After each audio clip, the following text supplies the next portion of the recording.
Assalamualaikum warahmatullahi wabarakatuh. Selamat malam, pagi, siang, dan sore Bapak Hendra. Kami dari kelompok 6 Aperito I2 akan mempresentasikan proyek UAS kami pada algoritma random forest dengan artikel The Implementation of the Random Forest Algorithm with Resampling and Without Resampling on the Hepatitis C Disease Dataset. Sebelumnya perkenalkan kelompok kami yang pertama ada teman saya Afan Fatih Damairi dengan NIM 187231040 dan saya sendiri dan Fatur Bakaskara dengan NIM 187231050.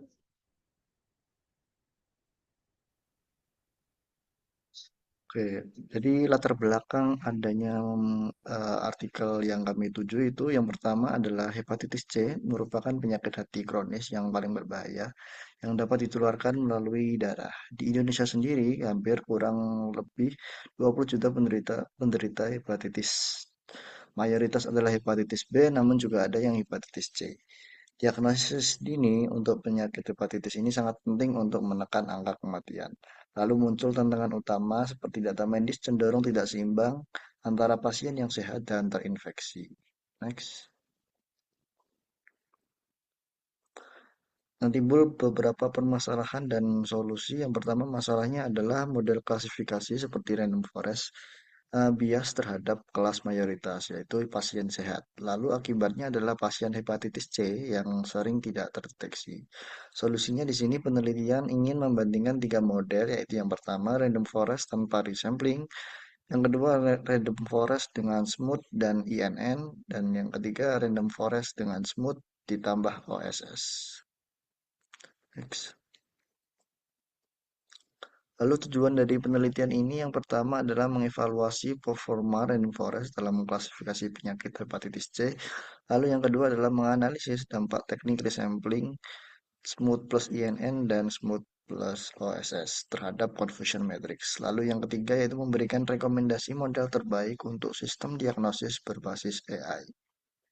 Next. Lalu ini adalah definisi dari data mining dan random forest itu sendiri, yaitu yang pertama data mining adalah proses mengekstraksi pola dan pengetahuan dari data besar. Lalu random forest yang pertama algoritma ensemble berbasis banyak decision tree. Lalu kelebihan dari random forest ini adalah akurasinya yang tinggi, tahan terhadap missing value dan cocok untuk data medis. Dan kekurangan dari random forest ini yang pertama butuh tuning parameter dan rentan bias pada data yang menyebabkan ketidakseimbangan. Next.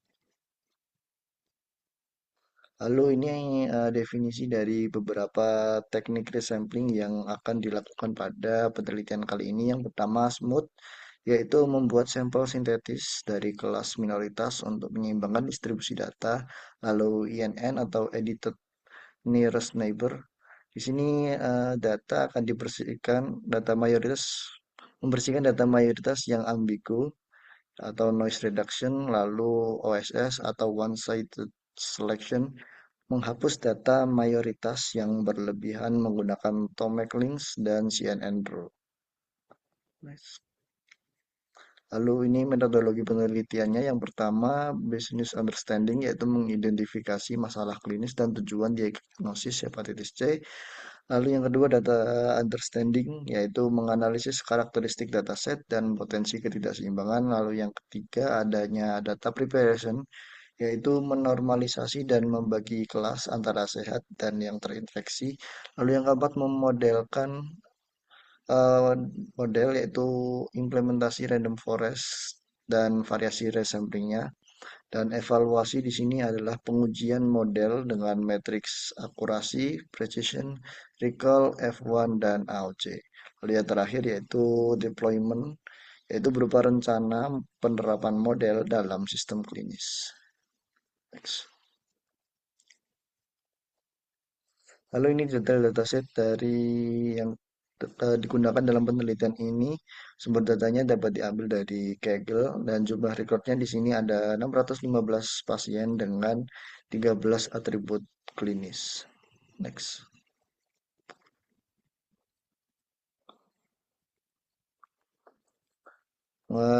Kita masuk ke data preparation. Di sini data preparation yang perlu pertama yaitu normalisasi nilai atribut. Lalu langkah yang kedua adalah pengelompokan ulang kategori. Kategori yang pertama non-infected di sini yaitu data yang berlabel blood donor dan suspek blood donor. Lalu yang infected di sini adalah data yang berlabel hepatitis, fibrosis ataupun cirrhosis. Lalu langkah yang ketiga ini membagi data dengan 80% training dan 20% testing. Lalu langkah yang keempat yaitu penerapan resampling dengan yang pertama Smooth plus INN di sini tujuannya adalah meningkatkan variasi data minoritas dan membersihkan data mayoritas. Lalu yang kedua atau teknik yang kedua adalah dengan Smooth plus OSS. Di sini tujuannya adalah menghapus data mayoritas yang tidak relevan. Next. Lalu ini adalah confusion matrix dan OCR-OC dari model yang tanpa resampling. Next. Ini adalah confusion matrix dan OCR-OC dari model smooth yang dengan resampling smooth plus INN. Next. Dan ini adalah gambar dari confusion matrix dan OCR-OC dengan resampling dengan teknik smooth plus OSS yang ketiganya nanti akan kami coba di implementasi pada Google Colab. Next. Lalu ini adalah perbandingan dari tiga model yang sudah dilakukan peneliti. Yang pertama, random forest tanpa resampling di sini akurasinya cukup tinggi, tapi gagal mendeteksi minoritas. Lalu teknik yang kedua yaitu dengan resampling smooth dan INN. Ini performanya terbaik dengan akurasi mencapai 0,9919 dengan AUC hampir mendekati 1. Lalu teknik yang ketiga dengan resampling smooth plus OSS di sini akurasinya bagus sekitar 0,9593 tetapi gagal untuk mendeteksi hepatitis. Dan kesimpulan yang bisa diambil di sini adalah smooth plus INN di sini terbukti paling efektif untuk data medis yang tidak seimbang. Nah, kesimpulan yang bisa diambil dari penelitian ini adalah penelitian menunjukkan pentingnya teknik sampling dalam diagnosis berbasis AI. Lalu Smooth plus INN direkomendasikan untuk klasifikasi hepatitis C dan model ini akan dapat dikembangkan untuk dataset medis lain dengan distribusi yang tidak merata.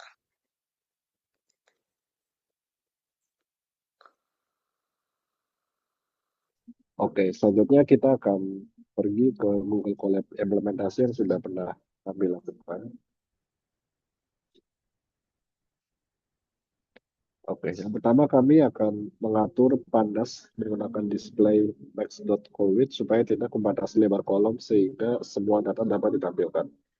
Lalu kita mengupload data tersebut ke dalam Drive dan mengimportnya menggunakan Drive dengan pandas.csv dan ditampilkan menggunakan head seperti ini. Untuk data preprocessing, kami mengecek informasi awal dataset. Yang pertama menggunakan def.info. Di sini kita melihat kalau dataset ini itu memiliki 615 row dan 13 variabel. Dataset ini berisi atribut klinis dan setiap instance yang menunjukkan karakteristik seorang pasien. Selanjutnya, kita akan mengecek parameter statistik dataset menggunakan df.describe. Dari output di atas ini, kita melihat kalau semua variabel yang berada pada rentang masih masuk akal untuk data klinis. Beberapa fitur seperti ALP, ALT, AST, GGT, dan terutama CREA memiliki nilai maksimum yang sangat tinggi sehingga kemungkinan merupakan outlier. Namun, masih mungkin terjadi pada pasien dengan kondisi hati atau ginjal berat. Tidak ada nilai yang tampak mustahil sehingga datanya secara umum wajar. Hanya perlu perhatian khusus pada fitur yang rentangnya sangat lebar. Selanjutnya kita akan mengecek missing value menggunakan def.isna.zoom. Di sini dapat terlihat kalau ada beberapa missing value pada beberapa kolom. Seperti pada ALB jumlahnya 1, ALT 18, ALT 1, CHOL 10, dan PROT jumlahnya 1.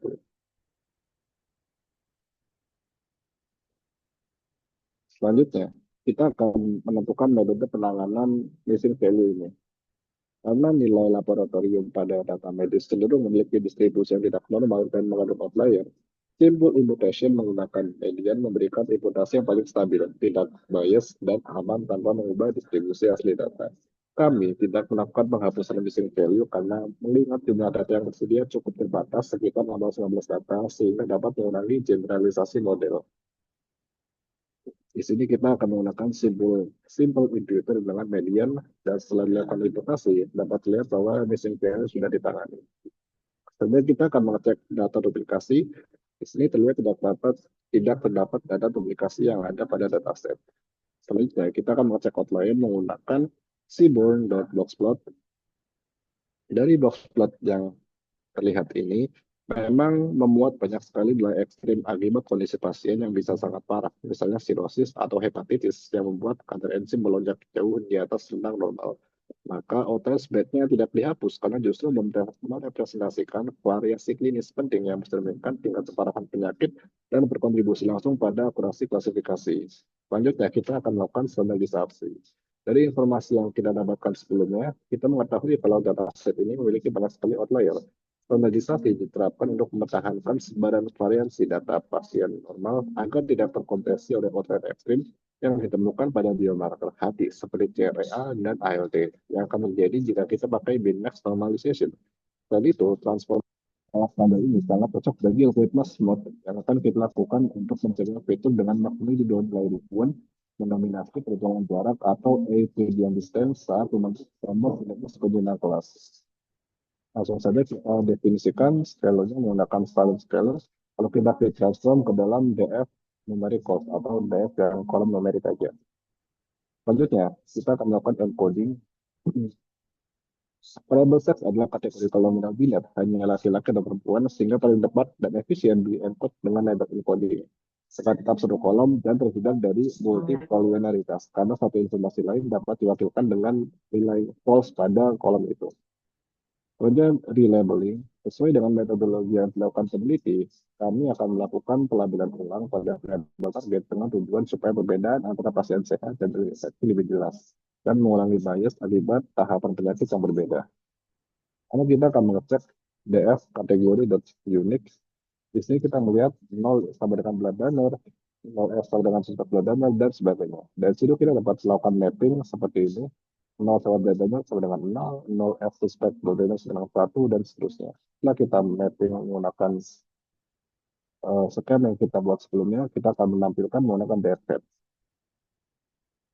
Selanjutnya, kita akan mengecek distribusi nilai target kategori menggunakan seaborn.conplot. Di sini dapat dilihat kalau kategori 0 atau beladan ini berdominasi sehingga perlu dilakukan sampling data. Jadi kita melakukan data splitting dengan proporsi 80% untuk data training dan 20% untuk data testing menggunakan escalon train test split. Di sini langsung saja train test split 0,2, tesnya 0,2 dan trainingnya 80% atau 0,8 menggunakan random step supaya hasilnya konsisten dan stratify-nya agar mencegah kebocoran data. Selanjutnya, kita akan melakukan klasifikasi menggunakan random forest yang pertama dengan tanpa reassembly. Ini kita langsung saja mengimport random forest dan kita menggunakan random forest yang default, tapi ada random step-nya supaya konsisten. Langsung saja kita suruh random forest belajar dan mempredik. Hasilnya, akurasinya sebesar 0,94, precision makronya sebesar 0,62, recall makronya sebesar 0,546, advance score-nya makro sebesar 0,581. Seperti yang kita lihat, terdapat disparitas yang signifikan antara nilai akurasi dan metrik F1 makro atau F1 score makro sebesar 58%. Tinggi akurasi ini bersifat semu atau akurasi paradoks karena muncul sebelum memprediksi karena model sebelum memprediksi kelas mayoritas dengan benar. Namun gagal mengenai pola pada kelas minoritas. Hal ini dikonfirmasi oleh rendahnya nilai recall sebesar 0,54 dan precision sebesar 0,62 yang mengindikasikan bahwa model dasar atau baseline memiliki bias yang kuat terhadap kelas mayoritas dan tidak efektif untuk mendeteksi kelas minoritas tanpa teknik penyiimbangan data. Lalu kita akan melihat feature importance dari random forest default tanpa resampling menggunakan menggunakan matplotlib. Di sini kita melihat kalau Dominasi AST. Variabel AST atau asphalted transaminase yang merupakan prediktor paling dominan dengan skor kepentingan tertinggi lebih dari 0,20. Hal ini mengindikasikan bahwa AST adalah fitur utama yang digunakan model untuk membedakan antar kelas. Selanjutnya, peran enzim hati. 5 fitur teratas AST, CHE, GGT, ALT, ALP umumnya berkaitan dengan fungsi hati atau biomarker yang menunjukkan bahwa parameter biologis ini jauh lebih informatif bagi model dibandingkan data demografis. Contohnya fitur lemas seperti jenis kelamin dan CRA memiliki kontribusi yang sangat minim, yaitu mendekati 0. Ini menunjukkan bahwa fitur-fitur tersebut tidak memberikan informasi yang signifikan untuk klasifikasi dalam model ini dan berpotensi untuk dihilangkan dalam penjelasan model atau feature selection. Selanjutnya, smooth plus INN. Smooth plus INN ini adalah hybrid sampling. Sebuah INN ada teknik pre-sampling hybrid yang menggabungkan oversampling dan undersampling untuk menangani dataset yang tidak seimbang. Tujuannya adalah menyeimbangkan jumlah data sekaligus membersihkan noise. Seperti yang dijelaskan oleh teman saya sebelumnya, M2 ini bekerja dalam dua tahap urutan. Pertama, fase generasi atau smooth. Algoritma pertama menerapkan smooth untuk menambah jumlah sampel kelas minoritas dengan luas data sintetis. Meskipun jumlah data menjadi seimbang, tahap ini seringkali menyebabkan tumbang tindih atau overlap antara kelas minoritas dan kelas mayoritas. Setelah dilakukan oversampling, kita selanjutnya melakukan fase pembersihan menggunakan INN. Algoritma kemudian menerapkan INN pada tahap ini. Setiap bit data, baik asli maupun hasil slot, diperiksa terhadap tetangga terdekatnya. Jika kelas suatu darah berbeda dengan mayoritas tetangga terdekatnya, data tersebut dihapus. Dan hasil menjadi seimbang dan memiliki batas keputusan yang lebih tegas karena sampel yang ambigu di era perbatasan telah dihilangkan. Untuk visualisasi metode INN dapat dilihat pada gambar di bawah. Sebenarnya kita langsung menggunakan sebutin dari tim balance learn dan kita langsung mendeklar aja sebut yang INN sama dengan sebutin dalam segmen 42 sama seperti sebelumnya. Setelah dilakukan smoothing dapat terlihat bahwa terdapat transformasi signifikan pada distribusi data training. Keseimbangan kelas tercapai. Berbeda dengan distribusi awal yang sangat timpang, visualisasi ini menunjukkan bahwa semua kelas 0 hingga 4 ini memiliki jumlah sampel yang relatif setara. Selanjutnya, variasi alami akibat INN. Jika diperhatikan, tinggi batang tidak kalah sempurna. Misalnya kelas 0 sedikit lebih rendah dibanding yang lain. Ini adalah karena smooth plus INN bekerja dengan benar. Smooth awalnya menyamakan jumlah sampel secara kasar, INN kemudian menghapus sampel yang dianggap noise atau ambigu di perbatasan kelas. Akibatnya, jumlah akhir setiap kelas sedikit bervariasi tergantung seberapa kuat atau perbatasan kelas tersebut. Namun tetap dalam proporsi yang seimbang. Dataset kini berada dalam kondisi optimal untuk pelatihan model, di mana model dipaksa untuk menjadi pola dari setiap kelas secara adil tanpa didominasi oleh kelas mayoritas. Maka kita akan declare dan pola seperti biasa, dipelajari dan kita akan prediksi. Di sini akurasinya sebesar 0,95, precisionnya sebesar 0,78, dan recall-nya sebesar 0,8, F1 score sebesar 0,889. Dari hasil evaluasi di atas, terlihat peningkatan performa yang dramatis dibandingkan model baseline, terutama pada kemampuan model mengenali kelas minoritas. Lonjakan metrik F1 score makro dan recall makro menunjukkan kalau hal ini terjadi. Stabilitas akurasi. Akurasi umum sedikit meningkat 94 ke 90%. Ini membuktikan bahwa penyimpangan data tidak merusak kemampuan model mengenai kelas mayoritas, justru memperbaiki generalisasi model secara keseluruhan. Teknik smooth plus KNN sukses mengatasi masalah imbalance. Model tidak lagi bias ke mayoritas, melainkan memprediksi semua kelas dengan performa yang rata dan stabil. Menurutnya, feature importance dari INN ini dari bar chart yang terlihat ini, kita akan melihat bahwa terdapat penurunan dominasi AST dan terdapat juga kenaikan yang signifikan pada ALB dan BIL. Selanjutnya, distribusi informasi lebih merata. Teknik smooth dan INN tidak hanya memperbaiki akurasi angka, tetapi juga memperbaiki logika medis model dengan memaksanya memperhatikan biomarker penting lain seperti albumin yang sebelumnya diabaikan. Tentunya smooth plus OSS ini adalah teknik resampling hybrid yang menghubungkan oversampling dan undersampling. Metode ini tidak hanya menyeimbangkan data, tetapi juga secara spesifik mengurangi redundansi pada kelas mayoritas. Metode ini bekerja dalam dua tahap perurutan. Yang pertama, seperti smooth YN, pertama-tama dilakukan smooth lebih dahulu untuk menambah jumlah sampel kelas minoritas dengan membuat data sintesis. Tahap ini menyeimbangkan rasio kelas, namun dapat memperburuk noise di perbatasan kelas. Setelah fase pembersihan, OSS yaitu algoritma kemudian menerapkan OSS yang merupakan kombinasi dari dua metode sampling. Yang pertama, Tomac-Link digunakan untuk mendeteksi dan menghapus sampel biasanya dari kelas prioritas yang berbeda tepat di perbatasan atau tumbang tinggi dengan kelas minoritas, yaitu memastikan noise tujuannya. Selanjutnya ada Condensed General Network CNN, bukan yang convolutional neural network ya. Ini digunakan untuk menghapus sampel kelas mayoritas yang jauh dari garis keputusan dan jangka pedudan atau informasi berulang. Sehingga hanya menyisakan sampel yang penting untuk klasifikasi. Dan hasil menjadi seimbang dengan area perbatasan yang bersih dari gangguan serta jumlah data mayoritas yang lebih efisien karena sampel yang tidak perlu telah dibuang secara teori. Untuk visualisasinya dapat lihat pada gambar ini.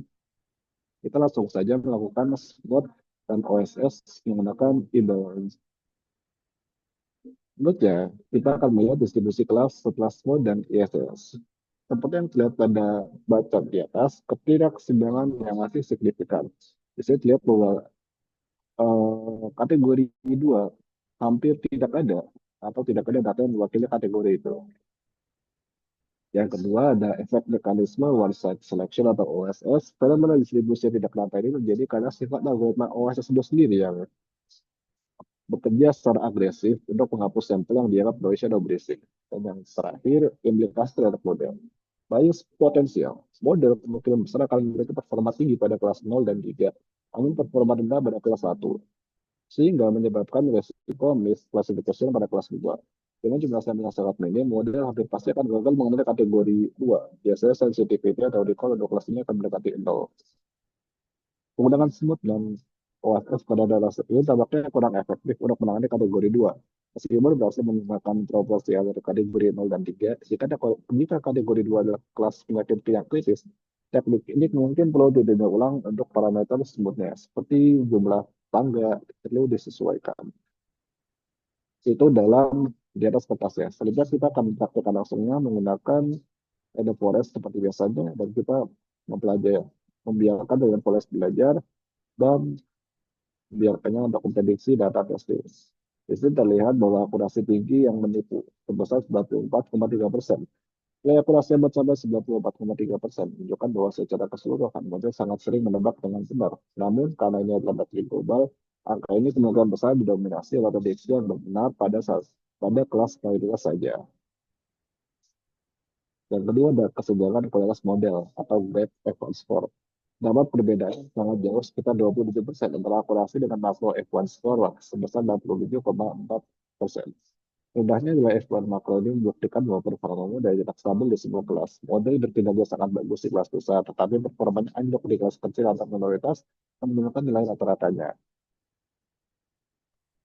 Kecenderungan prediksi recall lebih besar dari precision. Nilai makro recall 71,7 yang lebih tinggi dari makro precision mengindikasikan karakteristik model cukup sensitif, bisa mendeteksi target, namun sering salah sasaran, banyak false positif. Artinya, model berani memprediksi suatu kelas, tapi tingkat ketepatannya masih rendah. Meskipun akurasi terlihat sangat bagus, model ini tergolong bias. Ia tidak mampu mengenali setiap kategori dengan adil, yang terlihat dari skor F1 makro yang hanya berkisar di angka 60-an persen. Lalu untuk feature important dari Random Forest dan OSS, kita melihat dominasi enzim hati sebanyak top 3 yaitu AST, GGT, dan ALB. Peran vital bilirubin dan kolinesterase. Vital bilirubin dan kolinesterase menempati posisi menengah atas. Selanjutnya, faktor demografis tidak signifikan seperti seks. Selanjutnya, confusion matrix. Ada model tanpa disampling atau baseline menunjukkan confusion matrix dan bias mayoritas. Kelebihannya sangat stabil mendeteksi pasien sehat kelas 0 dengan akurasi 100%. Kelemahan fatal. Gagal total mendeteksi kelas 1, 0 benar, dan performa buruk pada kelas 3, hanya 50% benar. Tanpa disampling model hanya aman menebak kelas mayoritas dan mengabaikan kelas penyakit yang jarang muncul. Berikutnya, Random Forest Smooth plus INN. Jadi terlihat dari confusion matrix kalau model ini paling seimbang dengan perbaikan signifikan pada kelas 1 benar dan memiliki performa terbaik untuk kelas 2, 3 benar dari 5 sampel. Trade-off. Ada sedikit kesalahan pada kelas 0, satu sampel sehat tidak sakit, namun ini harga yang wajar untuk kemampuan mendeteksi penyakit langka. Secara medis, semut dan ionat ini model yang paling aman karena meminimalkan risiko pasien penyakit, pasien sakit kelas 1 dan 2 tidak reduksi atau false negatives. Yang terakhir, Random Forest Smooth plus OSS. Random Forest Smooth dan OSS membunuh kelas 2. Di sini terdapat anomali, meskipun berhasil memperbaiki kelas 1 dan kelas 3, 3 benar, metode ini menghasilkan performa kelas 2 non benar. Penyebabnya, seperti analisis sebelumnya, algoritma cleaning OSS terlalu agresif menghapus data kelas 2 di noise membuat mulut buta total dalam kategori ini. Metode ini berbahaya untuk digunakan jika kelas 2 dianggap diagnosa penyakit kritis. Mungkin sekian dari kelompok 2, kurang kelompok 6. Kurang lebihnya mohon maaf. Sekian, terima kasih. Wassalamualaikum warahmatullahi wabarakatuh. Selamat malam.